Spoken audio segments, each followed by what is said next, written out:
മുസ്ലിം ലീഗിന്റെ കോട്ടയായ മലപ്പുറത്ത് P K Kunhalikutty മത്സരിക്കുമ്പോൾ പരാജയത്തെ വിദൂര സാധ്യതയായി പോലും UDF കാണുന്നില്ല. പരിചയസമ്പന്നനും കേരളത്തിന് പരിചിതനുമായ പി കെ കുഞ്ഞാലിക്കുട്ടിക്ക് യുവാവായ MP ഫൈസൽ ഒരു ഇരയെ അല്ലെന്നാണ് UDF പ്രചരണ വേദികളിൽ കേൾക്കുന്നത്. കുഞ്ഞാലിക്കുട്ടി സാഹിബ് ജയിക്കില്ല എന്നുള്ളത് എന്റെ ചോദ്യമല്ല, അത് എപ്പോഴും ജയിച്ചിരുന്നു. അതിനൊരു ഭാഗ്യം ചെയ്യണം, തിരഞ്ഞെടുക്കണം നിൽക്കുന്നതിൻ്റെ മുമ്പ് ജയിക്കുക.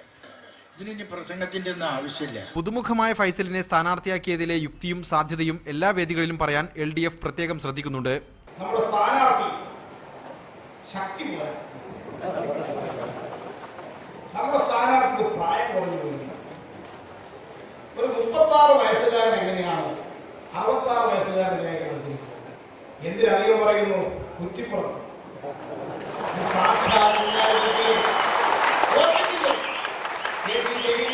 ശക്തന്മാർ വാണതിന്റെയും വീണതിന്റെയും ചരിത്രം കൂടിയാണ് തെരഞ്ഞെടുപ്പുകൾ. അവകാശവാദങ്ങൾക്ക് ഏപ്രിൽ 12 വരെ ആയുസുണ്ട്. MK Shukkur, media 1, Malappuram.